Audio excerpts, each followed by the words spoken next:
Want help to grow your business? Download BRiN, the world's first business advisor in your pocket. To find out more, visit BRiN.ai or search the App Store today.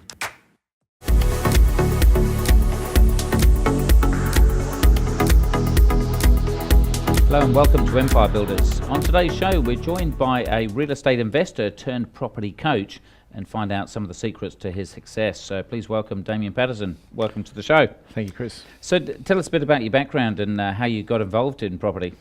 Well, I used to be an army officer actually, and a lot of people don't realise, but when soldiers get deployed overseas, they get paid some danger money, and I came back from my first deployment with a lump sum, and I thought I might give this property investing thing a go. So I bought my first property after a tour of East Timor, and I made what I now call all the rookie mistakes, and then that was a very interesting experience for me, and I went through that, and then afterwards I ended up buying a property, renovating it, bought in the wrong market at the wrong time, made all those errors, and then at the end of it I thought, wow, you know, I sold the property, I made a loss, and I was, better learn something about this.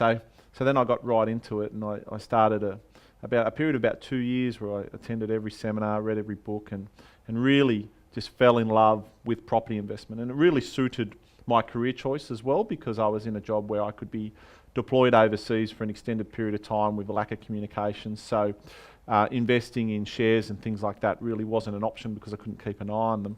I needed something that I could just get, hold, and have a passive investment that would serve me well. So in the army, what's the general mentality around people? So people, they're earning a reasonable amount of income. Is there a general thing that you kind of drink it up the wall when you get back?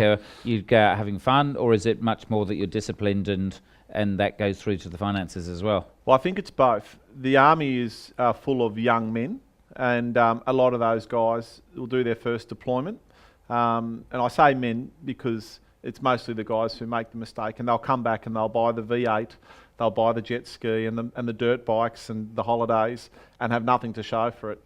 And that was fine in the period we were going through, because then they'd get another deployment and then they'd be able to buy a property after that. The ladies tend to be a bit more conservative and smart with their money, but there is a small number of people in the military who are actually very successful property investors. I know people who are still in the military this day who are multimillionaires, and they quietly go to work every day in their uniform and no one would know the difference. But if you're smart with your money and you do it long enough, you can do quite well. So unfortunately there is a bit of a trend where young soldiers do waste that opportunity, and that's one of the things we try to do, is get in there. Because I'm ex-military, a lot of my staff we try and get in there and intercept them before they make that big mistake and they miss that golden opportunity to have a property so young. And I think the same is for a lot of expats in Hong Kong and Singapore, is they're earning the big bucks, they're not paying the tax, and when they're single then they drink it all up and have a good time, and then suddenly they come back to Australia and they're not on the big salary, and they suddenly think they've still got that champagne lifestyle, but suddenly they're on a different kind of budget. So how old were you when you first started investing for that property number one? In my early 20s. Okay. Yeah, so I think I was 24 when I bought my first property. Yeah. And so tell me a bit about the mindset of what did you buy and why did you choose to buy it? Well, first thing I did was buy locally, which I now think is a mistake. Unless you live in the number one location to invest in the country, then you shouldn't be buying locally. But the first thing I did was that, and I had, the same idea that a lot of people have is, I can keep an eye on it, I can fix things myself, I can do all these things, and apparently I knew my market, and I really didn't. When I look back in hindsight, I had no idea. But I think a lot of people do that for safety. They go for safety because it's very daunting, the idea of buying a property that's several $100,000 of value, and so they try and put these things in place. So that was my mindset. I also think I suffered from a bit of arrogance and ignorance. I thought, I'm a pretty smart guy. I'm an officer in the army. I've been to a war zone. And I thought I could do it all myself, and that I'd naturally be good at it. But again, now I look back at how foolish I was, because like all pursuits, all forms of human endeavour, property investment has a good way to do it and a bad way to do it. And those who don't seek an education and don't learn it first, unfortunately make some pretty big mistakes and learn their lessons the hard way.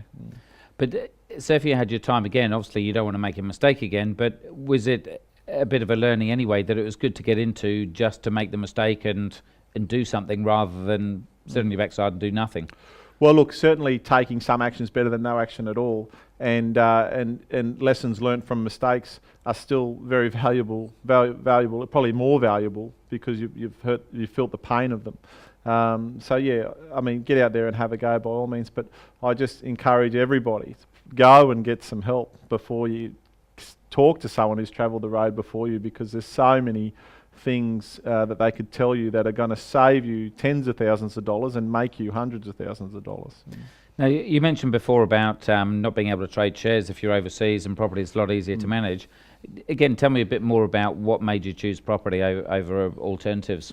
Well, I think my first realisation was that shares, I saw a lot of my friends who were constantly on their computers and on their phones, watching their shares every day, and I thought, who wants to do that? Who wants to be obsessed with checking your shares all the time? But then the other thing that I thought was quite wonderful about property is leverage, and the fact that you could borrow so much, and often the proponents of shares fail to point out the leverage difference, and I think it is actually a proven fact that dollar for dollar the Australian share market has performed better than the Australian property market by about 1%. But that's without considering the leverage, and when you apply an 80 or a 90% leverage to a good property, then you just can't compare. And if you're in a full-time job and you're in another career and you want to get ahead, I'm still to find something better than property, and that's what really appealed to me. Now, obviously you're pretty young when you got into the first one. How do you start getting the funds for that? How do you save up for the deposit? Well, I was lucky. I got my deployment money, and that made that easy. But what I say to clients now is, you've got a choice. The first thing you can do is go and ask someone in your family to support you. They might go guarantor for the loan. They might do an equity loan off their property to give you the deposit. And I think that's the easiest way to do it. And a lot of my clients, they think, oh, mum and dad won't say yes to that. And I say to them, go and ask, because you're not asking them for money for a car. You're not asking them for money for a trip to Bali. You're asking them for money to buy a property. And in their life, probably the best thing they ever did financially was buy a property, be it their own home or investments. So and the clients come back and they're amazed. They say, oh, Daimien, they said yes. And so that'd be the fastest route, I think. But failing that, if I had to start from scratch and without any support, I would take 1 year of my life. I would move into cheap accommodation. I'd rent a room or live in a caravan park. I'd eat cheese sandwiches and Weet-Bix, and I'd have a full-time day job and a part-time night job, and I would just save every cent, because once you've got that first property, Chris, as you well know, then you're on your way. You don't need to save after that. You've just got to get that first property, buy it in the right location, and then the market will do the rest for you, and then you can leverage from one to the next without any of your own cash. I think that's the best advice to give someone who's trying to start. Yep, you just got to get in the market, and that's the thing is even if you make a mistake, then look, in time it kind of comes around. So how much research did you do on your first property? And I guess in hindsight, if you're talking to your younger self, how much would you have done if you could get your time again? Where I would be now if I knew then what I know now. But the short answer to that is none. I just bought a property. I mean, I looked at what properties were available in my local market, but at that time it was in the wrong stage. We just on the end of a boom, so there was a market correction and then a real quiet time afterwards.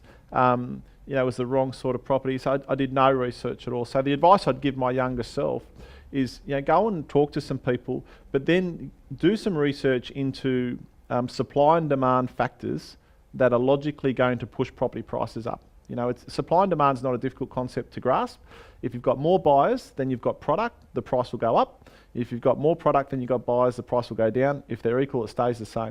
So you need to find those things that are logically going to increase the demand or constrict supply, or do both at the same time. And then once I worked that out, I started having dramatically successful results.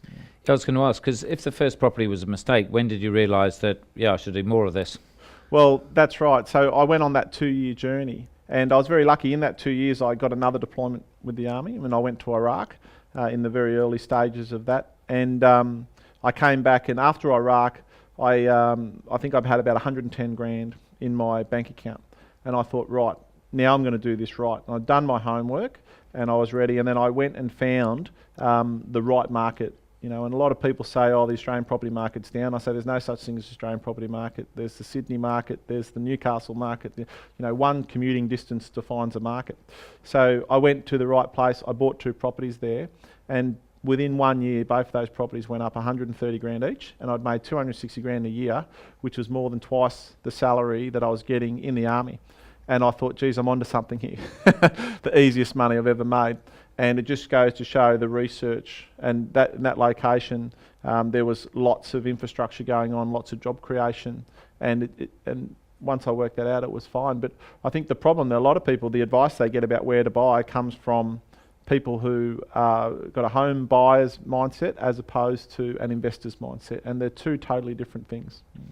And look, this is a common theme across all the property investors that we speak to, is suddenly when you do get it right and you pick the right time in the market, you bought the right kind of property, then suddenly the money you can make from property is much more that you can ever earn, no matter what tax district you're in or whatever salary. Anyway, join us after the break and we'll be getting more about Damien's story. Welcome back to the show. Now joining me on the show today is Daimien Patterson, used to be in the army, turned property investor and now real estate coach. So thanks for joining us again. So tell me a bit more about this career in the army. Okay, so I went to Royal Military College when I was 18 and graduated when I was 20. I was in charge of 30 soldiers at the age of 20, and then I proceeded through the ranks, deployments to East Timor and Iraq. And then I left the army when I was 32, and then decided to get into the property investment industry, and worked for another company for a while, and then started my own company when I thought I was very particular about the way I thought we should help people, and so I thought the only way I could do that was to build my own company. So there'll be a lot of viewers out there that are thinking about joining the army or doing something like that. Yep. Does it give you many skills for the outside world, or going out playing war and stuff like that? Is it a completely different life afterwards? Look, I think the military, a lot of people who don't have much to do with the military unfortunately form their perception by what they see in the movies. But we should remember that it's one of the oldest professions in the world, soldiering, and it's a very highly sophisticated and well developed enterprise. And so there's some amazing skills that you get out of the military that you can take forward in life.